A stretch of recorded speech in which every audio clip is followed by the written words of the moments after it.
Son up, Bryant, man. Welcome to the scene where we talking about the streets and what's in between. Race, politics, devotion, and community. A world divided, but this positive unity. Hey everybody, welcome to A World Between. It's been a almost 3-year break, but we are back with a new edition. So we're just gonna talk a little about who we are. If you don't know, I'm Ellen, former attorney, former caregiver, current professor. Um, a lot has happened since the podcast. When we did the podcast in 2021. I was a caregiver to my mom. My mom has since passed. We were caregivers to my mom. My mom has since passed. And the last 2 years have been about getting back to Ellen, self-care, reinventing myself, going back to one of my two careers. I will be going back to the other one eventually. Just doing a lot of self-care, wellness, healing, grieving for my mother, trying to find my place in this world. But always, this podcast has been in my mind. I always have things to say, things that I want to share. I'm very much into pop culture, politics, literature, music, definitely. So this is kind of like not full circle, but a return in a different capacity, like ever evolving. Happy to be back. And I'm Elise. As Ellen stated, first of all, this is great that we are able to come together again. I don't know if people remember from last time, but we are like in two totally different states. So we are not located in the same place. I live in Texas, and Ellen and our new addition live in Missouri. I'm originally from Missouri, so that's how we're connected. But I am excited about getting back to the podcast and just talking about issues as it relates to our community, how it affects women, how it affects relationships, how it affects families. And I think just speaking for myself, in the years that we've been away, we have grown astronomically, like just in huge ways. I didn't talk about it a lot when we were doing the podcast previously, but I was married, and I'm no longer married. So, That's a um, show in itself. yeah, that's. I mean, Which we that's will a talk to. change. I moved I, from Dallas to Houston.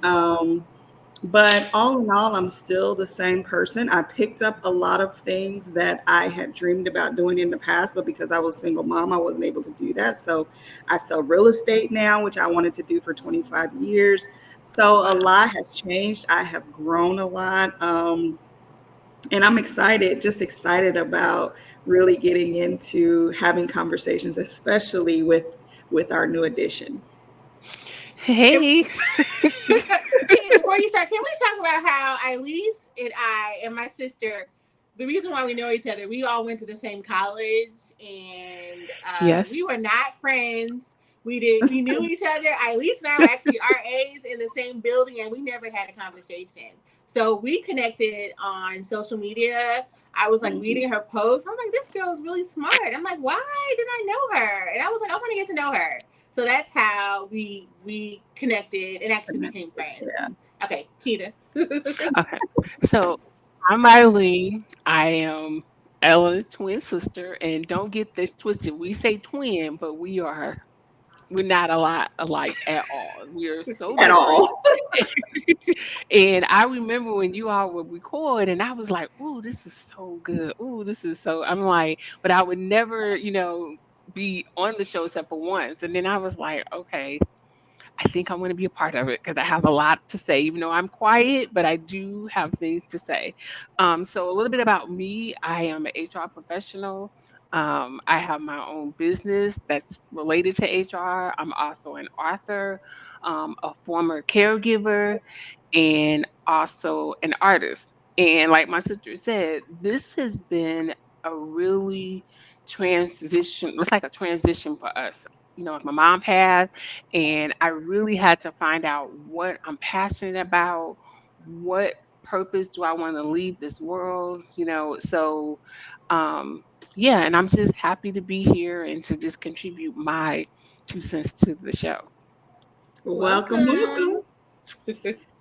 So we were going to do a different show today, but of course, social media does have an impact on how we select topics, and how we decide, what we're going to talk about. Today, we're going to talk about self-care. But as we were planning the show, we started seeing circulating video clips of the Cam Newton um, interview with Dr. Cheyenne Bryant.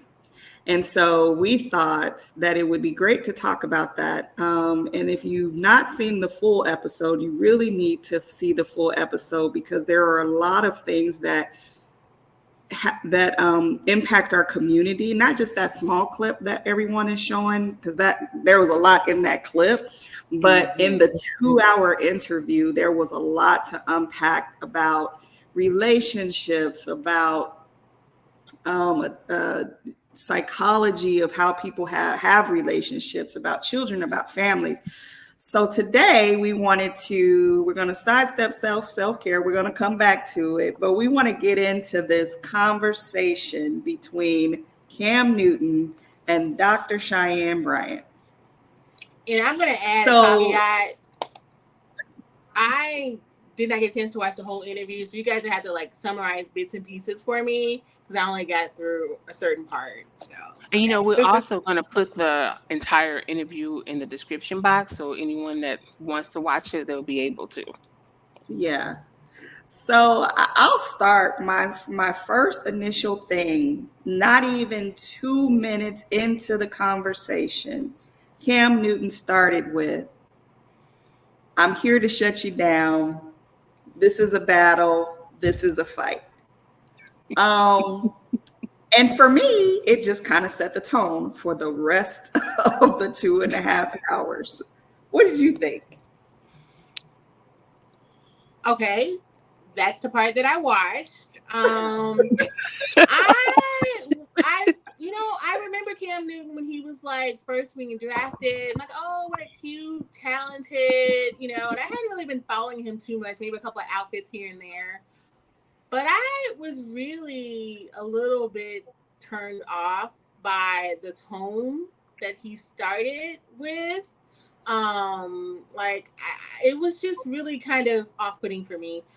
When he asked her where she was from, and she really gave her background, and just the way that he kind of shut her down, I could just tell that he really wanted to put her in her place. That's how I felt on some levels, that he was trying to put her in her place intellectually. And so that's really initially what I thought about just the overall tone. But I listened to it. It was really interesting. And I really personally love the way that she didn't get offended, but she answered the question, explained why she answered questions the way that she answered. So I knew I really definitely wanted to finish watching the interview. So I'm just going to jump in a little bit. I feel like I don't think he was trying to be condescending. I think he wanted to say, okay, I know what you do. You are a doctor, you analyze people, but before you hit me, I'm going to tell you how my life is and why I make the choices I do, and the difference between, what you do and how I live my life. So that's the first thing I got, was him trying to tell her, hey, I know what you do, because I'm good at analyzing people too. So yeah, I just kind of want to put that out there. And I think another thing that had influence to that is because she had done another interview with Nick Cannon about 3 months ago. So if he had seen that interview, and of course he did his research because he said he'd done his research, she was really on Nick Cannon's case about, and for anyone who doesn't know, we know that Nick Cannon has a lot of kids, but we don't know. I didn't know. Me either. Cam Newton has a lot of kids. So I think that maybe he had that advantage that he saw the interview and how she kind of laid into him about, Okay. leaving single families. And so he was probably like, I'm not going to go down this pathway. But she still got him. Right. She did. I think they got each other, to be honest. I think it Yeah, went back yeah, and yeah. forth because he got some really good things on her, not on her, but just some things that he noticed. So, Yeah. um, but one of the first thing I know they kept talking about was high functioning and low functioning and high value and low value. To me, that was sometimes that was like interchangeable, and I'm just like, because if you didn't know what those words really meant, you would be like, okay, what? Go That ahead. was me. So let Okay. me just be the person because I was like, I don't really watch a lot of YouTube about relationships. And can you guys explain to me those terms? Because it was like, what high functioning, low functioning, high value? What does that mean? Alicia, you want to? Yeah. So this is what I gathered. High functioning is someone who's self-aware, someone who is emotionally intelligent, and to some degree is in a space of self-mastery. So let's say you're standing on a spot, and I say this to my son all the time: you don't let people get you off your spot. So whether it's with your emotions, with whether it's your drive, whether it's your character, a high functioning person is very set on, you know, who they are and controlling that space and being set on that spot. A low functioning person can be swayed virtually, mostly through their emotions, to act different. So, according to her, you could be high value, which means that, and I think we should talk about this a lot or a little bit, because I think people make value be always about money, and value Mm-hmm. is not always about money. So, Yeah. but she did make a distinction between high functioning and high value. So you could be a high value person but be low functioning, or you could be low value person and then high function. Yeah, low value and high functioning. Yeah. Yeah. Right. Mhm. And most people, when they say high value, they always put a salary on it, or Right. a high salary, And to me, I never do that. It's about other things more than just your salary and what you make, So Yeah, like what do you find valuable? Because but the example they started with was Oprah and Stedman. So if you're Stedman or any man who dates Oprah, you're never going to be that high value as it relates to money compared to her, but she may have other values like right, companionship, like, I don't know, somebody to rub her feet at night. Whatever her right, value is, that's what makes him high value versus low value, in my opinion. right. But if you're not a person that really cares about money, it's wherever you find your value. Right, right. And another thing I noticed, they did not bring it into gender. Like if you're masculine or feminine, they just kept stayed away from that and just made it those two things. So I thought that was interesting as well. Yeah, yeah, I agree, because I even started a text to you guys saying, she's feminine facing, but Yeah, I right, felt right. a lot of masculine energy in her. A lot, especially Hmm. when she starts talking about the type of man that she wants. So we'll talk about Hmm. that later. Really? But Because yeah, I didn't see that at all. I didn't get that. Yeah. really, okay. No, I didn't. Well, that's why we on this show. We talking Right, about because it. we different. Okay. But yeah. I'm like, she said what she said. Hmm. Yeah. And the other thing that kind of brought that attention is, towards the end of the show, he gave her those different words. Oh yeah, the And joy, anger. when he gave her anger, remember what her response was? I got Yes, that. I got that impression through the whole show for her, yes, even yes. though What was she her was response? presenting F Uh, Negroes.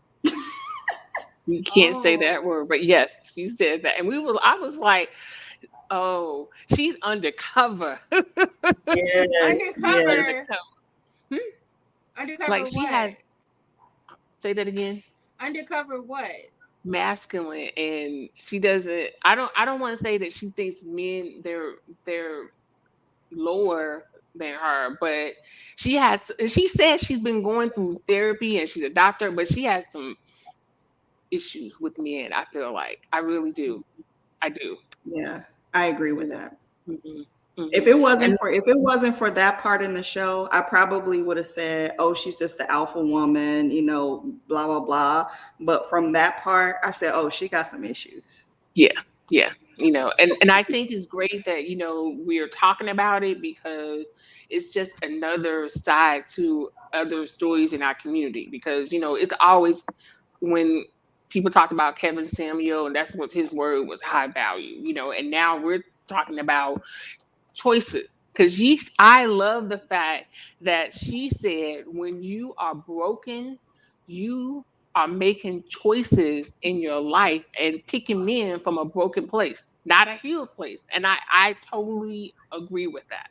Totally. Yeah, I agree with that too. Just from my current, past, most recent situation, especially because I went into that thinking that I had been healed from a lot of different things, only to Mm, find out that I was, as much as I thought I was high functioning, he was able to get me off my spot. So there would be mm, times when I was like, I swear to God, I want to throw this chair. Um, and I never threw the chair, but there were some words that had come out of my mouth, some things that I said that I didn't want to say, or so it was like, wow, maybe you're not as healed as you think you are, and that's one of the things that I think is important, is that it's almost like alcoholism, like you're mm. always struggling with that piece of it, even though you feel like you're healed. You don't understand, you never really know what's going to trigger you, and because that's always there, Yeah, yeah, I agree. anything can happen to bring that piece of you back. Okay, so I really want to talk about the whole notion of how it is a reflection, how that interview really is a reflection on the Black family, Black community, Black relationships between Black men and Black women. I think it's really, really important. I thought it was interesting for me personally that some of the things that she was saying, I went to therapy right after I listened to part of the interview. And what Eileen was saying, that's what my therapist was saying, that we are making choices and displaying behaviors based on our brokenness and our hurt and the things that have happened to us, the things that have traumatized us. And I think the thing that brought us to wanting to talk about this was when she talked about his having children with all these women and was proud of it, talk about how beautiful they were. And obviously, they are being taken care of financially, but how irresponsible and selfish he's being and what kind of effects that was going to have on his children. That hit home for me. It truly, truly did. So, yeah. Right. And again, it is he is selecting the woman, and she can say, no, I don't want to have children with you until we're married, or I'm not. But the woman, decides to have the child, not Cam. Cam doesn't make that decision. She does. So Don't you both have to make the decisions to No. procreate? So yes and no, but no, the woman is the one who receives the man.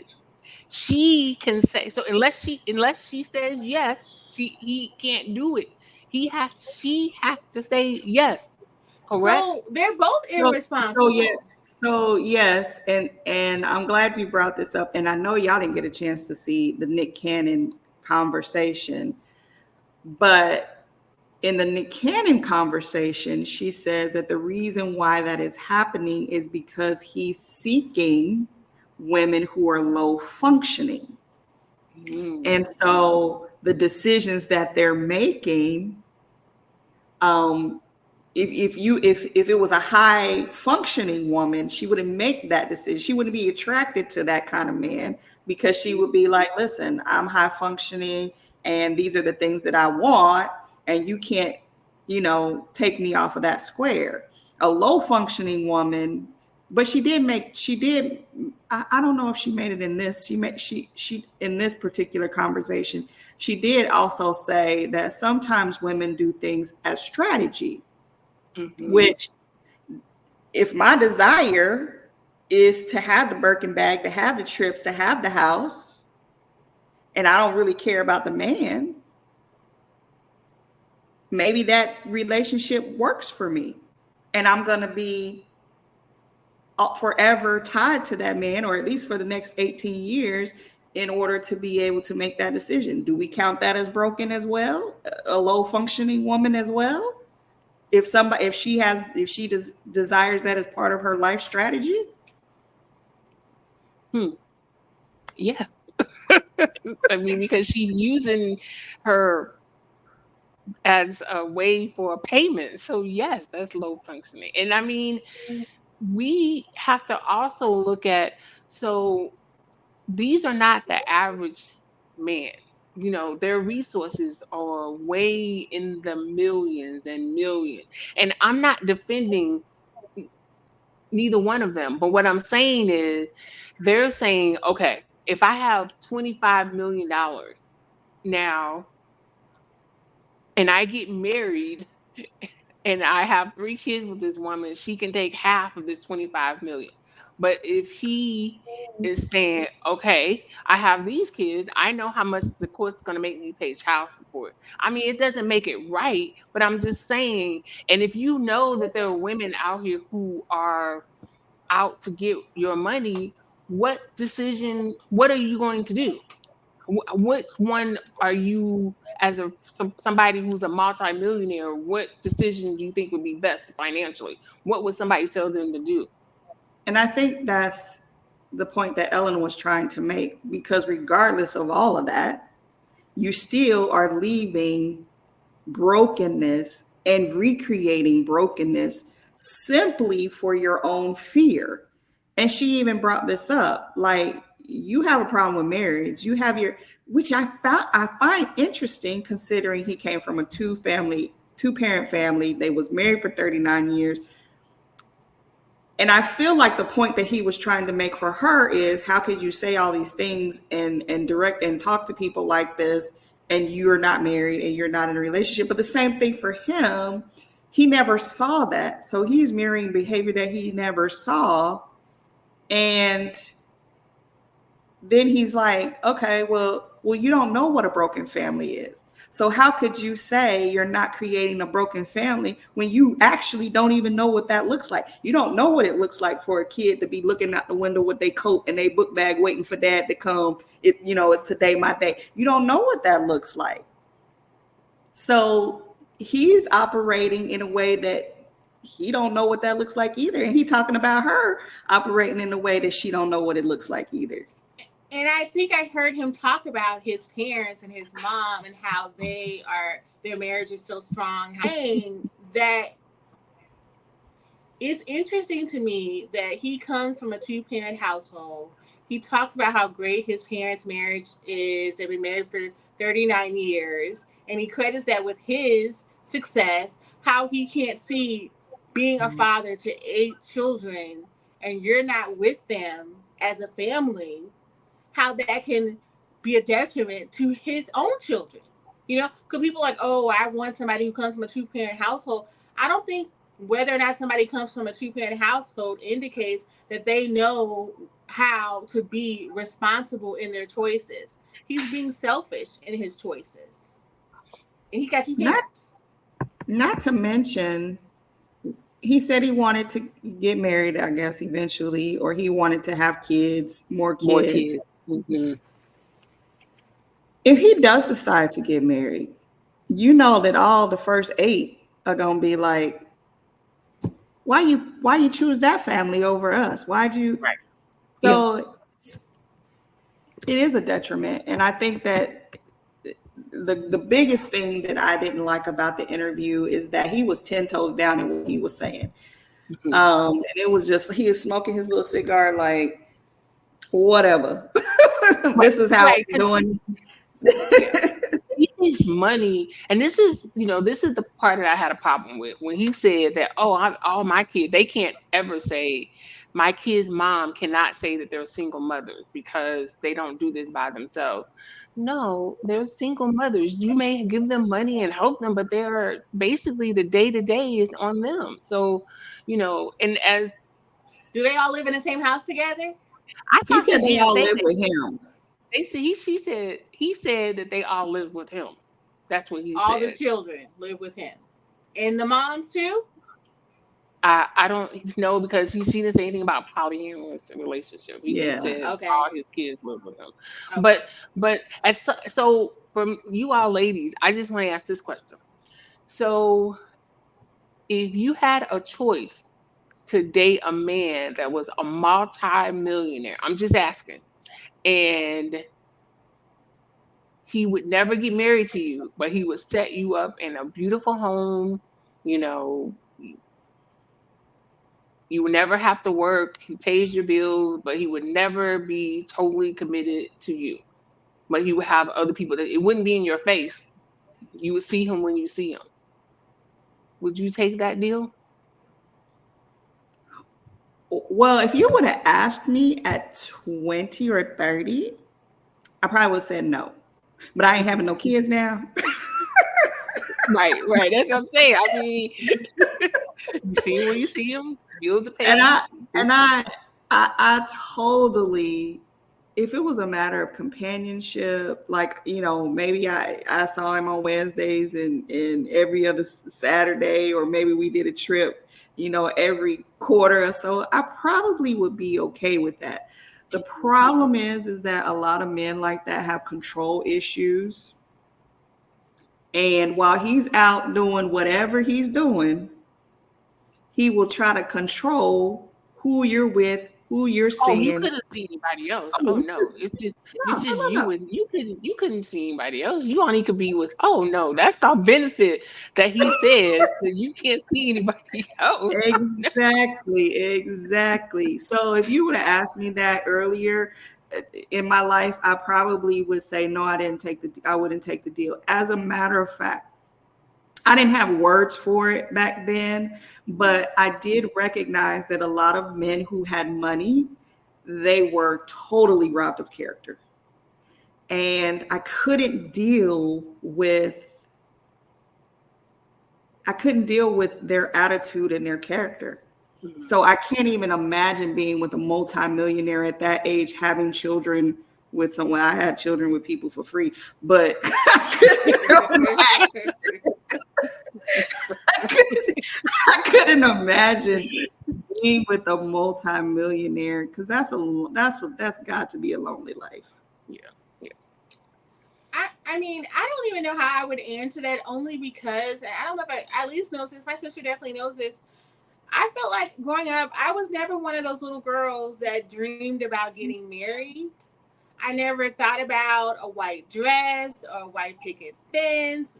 I mean, I never did. So as I got older, I date and I've been in a lot of weddings, but even as a bridesmaid or maid of honor, yeah, I never was like, oh, I can't wait till this meet. I just, so I'd be okay. I don't like the controlling part or whatever, but I'm good with companionship. We don't necessarily have to be married. I'm not necessarily, I don't, that's not anything that I feel that's going to complete me.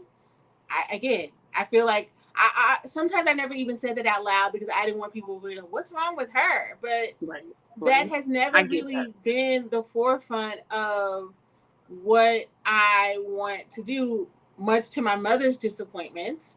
My mom was really concerned for a lot of reasons, and she was happy when I was a late bloomer. I didn't date till I was 25.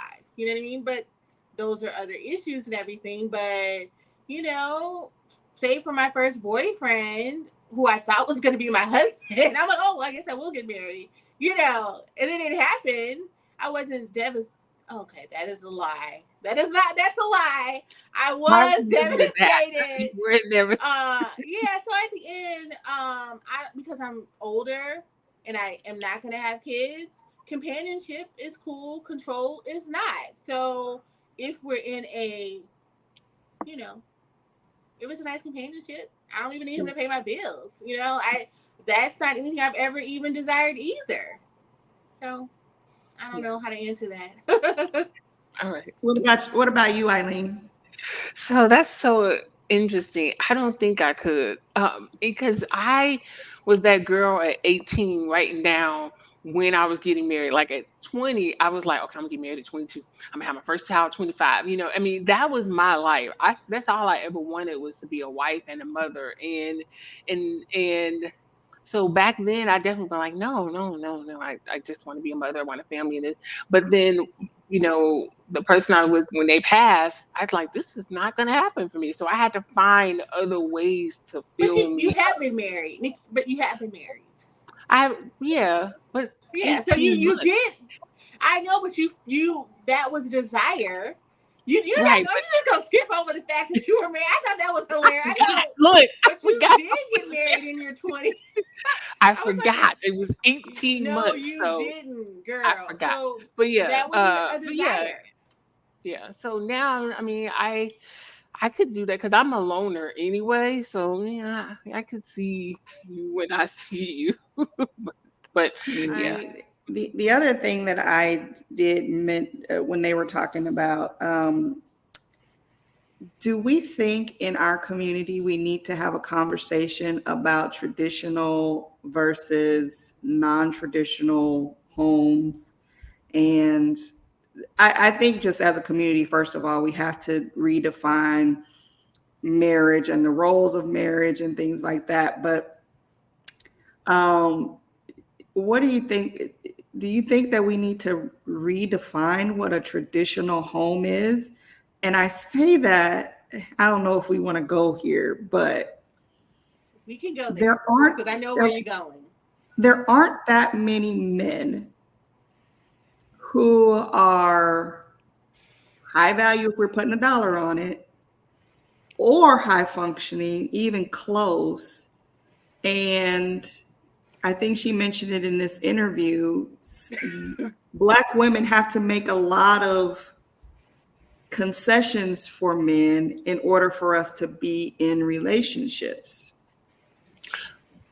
Okay, I'm going to address two things. I feel Okay. like the first thing is, um, I do think we need to talk about it, but I do think that tradition has, at least what I grew up seeing with my grandparents, it worked. I mean, it did. So I believe in gender roles, and we can't sit here and say that a woman is not different from a man. We can't sit here and say that they're not. There are differences, and I am a Christian, and I believe that God created man and woman, and that a woman is a helpmate. I believe all that, so I can't totally throw that stuff away because I was raised that way.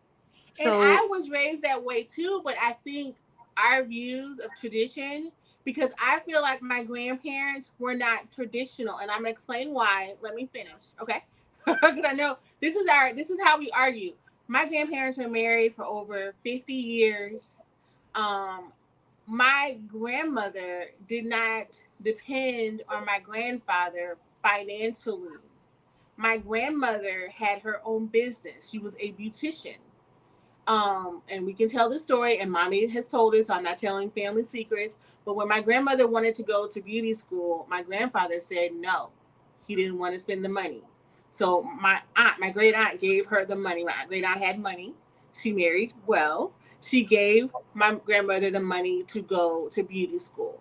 Because my grandmother had her own financial security, she did not depend Now, they put their money together. I'm not saying That's that, what to but say. because let me finish. You weren't gonna let me finish. Let me finish, please. So what I'm saying is the fact that she was not reliant on him financially, that she helped to build that family. She is what put that family into middle class. She is how they were able to put three people through college: Howard, Lincoln, on her business because she made a lot of money. My grandfather was a janitor at McDonnell Douglas.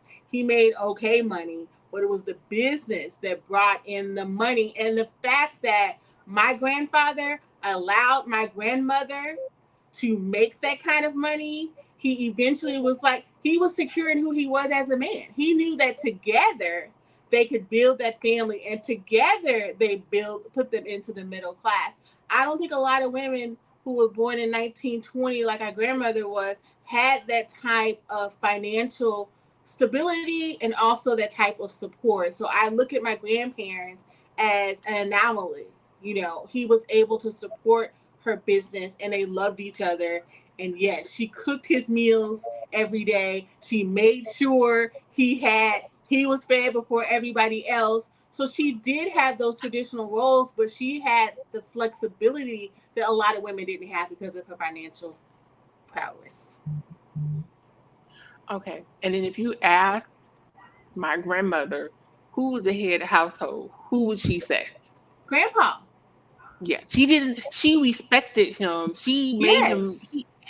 Right. So I mean, it was traditional. Just because a lot of them worked in a beauty shop, from home back in the 50s and 60s, or did odd job. But she made him feel like he was the head of the household. There was no arguing about who was leading who. He, None, yes, none at all. She allowed him to be the leader. We're saying the same thing, but I'm saying grandpa, we had to give our grandfather credit for being a secure black man who yes, understood the value of a woman who could help put money on the table and catapult them into the middle class. There was no jealousy. There was a respect. So we're saying the same thing. She yes. knew her role. She would never emasculate him. She never talked down to him. She was very respectful, very demure, very respectable. Okay. I couldn't help it. Y'all know I couldn't help it. I was gonna find a way Look, to sneak that in there. Very demure, very respectable, very modest. It's giving respect. But anyway, Can I add to that? Because this is something that I am passionately studying right now. When we talk about traditional marriage, I think we're talking about a husband, a wife, and then the kids. yes, Um, when you say when you say that you are a Christian and you understand that, what I want to bring to the forefront is that this nation is built on Christian principles, and so how we yes, see love and marriage and things like that has to do with biblical principles. which is What also you patriarchy. described, what you described in your grandmother is almost 100% the Proverbs 31 woman. So that is not a lack of tradition. That is not outside of conformity of tradition. That is actually what the woman, a good woman, a high value woman, in biblical days, they would have said that was a high value woman in biblical days. That's what she did.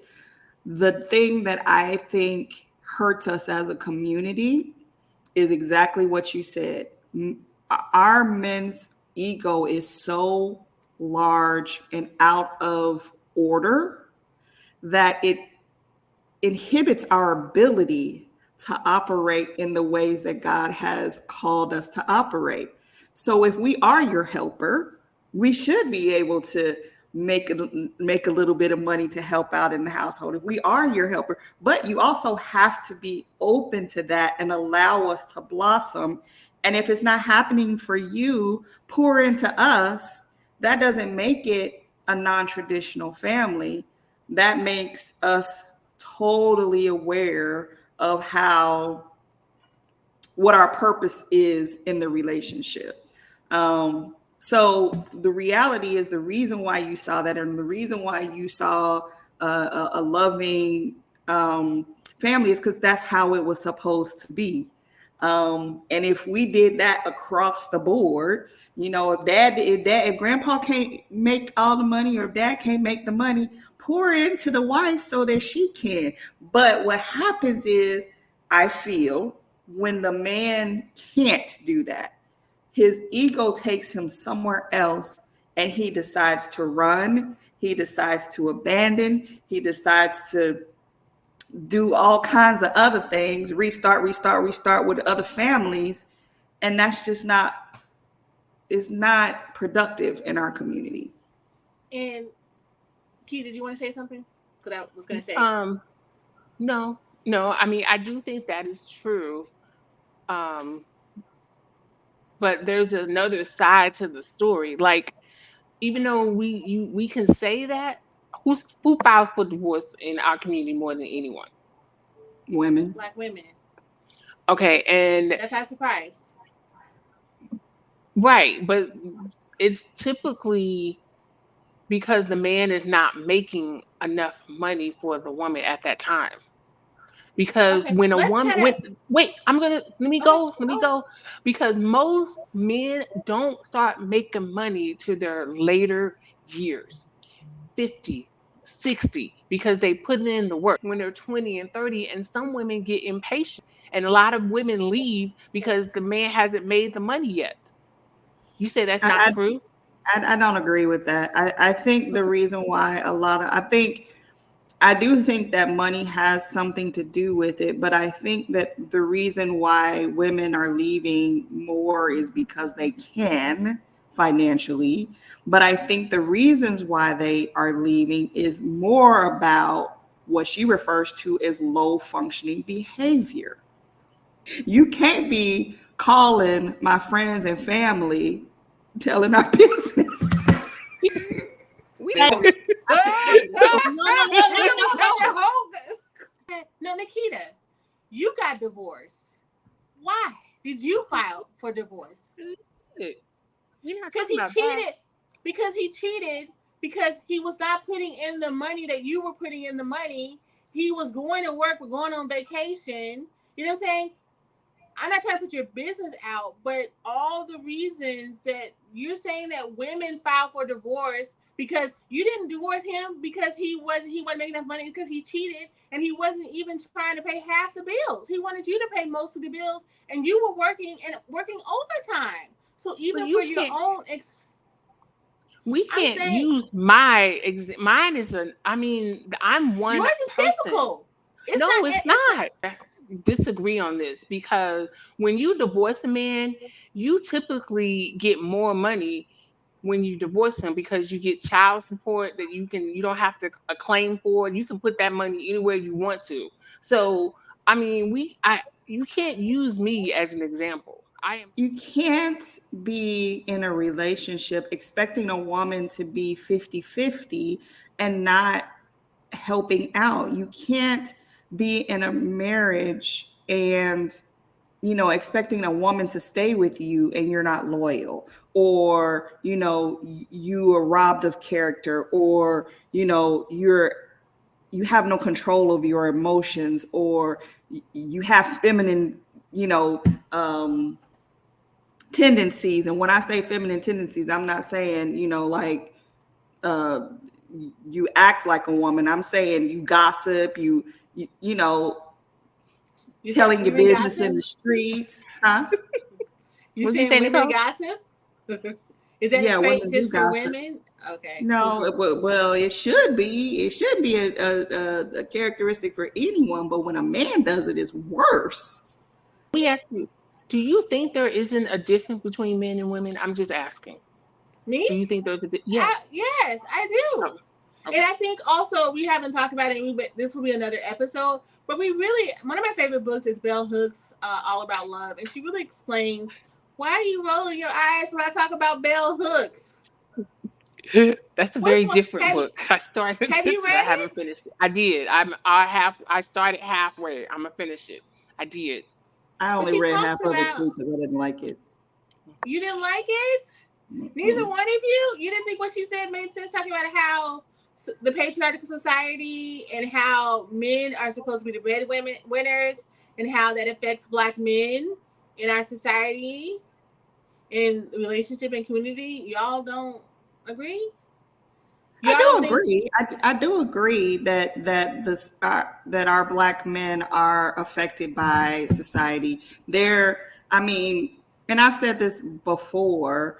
If we had a totem pole of white men, white women, black women, black men would be at the bottom. And that's unfortunate because how else are you going to destroy the black family if you don't destroy the black man? How else are you going to destroy the black family if you don't create a situation where the mom has to be outside of the home even though you don't do that for your own family?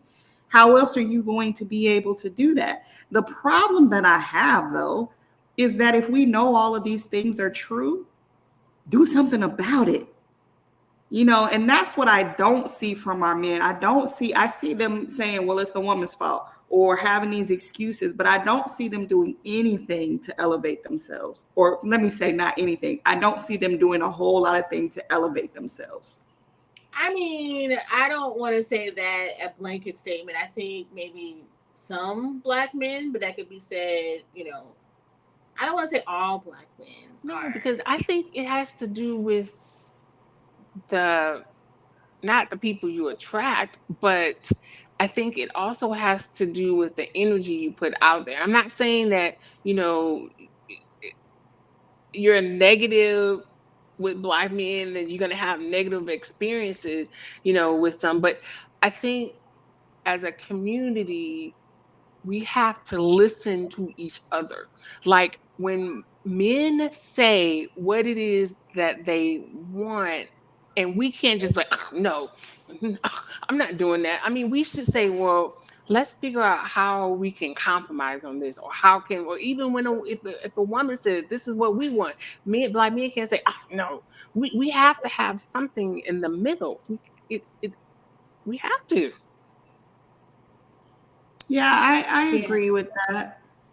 Yeah, Go that ahead, I Ella. feel like we should also, just like you don't want to blanket, comment or statement about black men or black women, you don't want to do the same either. I feel like, we talk about who we are and how our trauma dictates who we pick. And sometimes we have to take responsibility for the people that we pick as well. Yeah, I And agree men with that. too. And men Yeah, can't just be picking people who they see on, on Instagram because they have a banging body. It has to go deeper than just looks for, some men. So yeah, I agree. Yeah, and I agree with that. I wasn't trying to make a blanket statement, but even when we're talking about Cam Newton, and even when we're talking about um, was Nick Cannon, we're still talking about they have the income, but that's not stopping them from having destructive behaviors. And Right. for everyone, regardless if it's black men, black women, we have to do better. We have to do better because our community is at stake. We're going to go I ahead agree. and wrap it up. But definitely, if you are not a member of our Facebook page, definitely look up A World Between on Facebook. And then, of course, here on YouTube, like and share this video. And let's keep the conversation going. What do you think Yes. about Cam Newton video? And even if you saw the Nick Cannon and Dr. Cheyenne Bryant, what did you think about those? Next week, we will be going back to talking about self care, unless something else happens. Right, right. Who Definitely knows what's gonna talking, yeah, happen? yeah. But definitely, we want to talk about self care and the importance of self care. And I For think when black we're women. talking about, yeah, particularly for Black women, but I think when we're talking about relationships, having a really good self care regimen will definitely help you unwind when you have issues in your relationship, or even if it's good. I Join us agree. next. Right. Bye, you Join us next guys. week. Bye, you guys. Bye.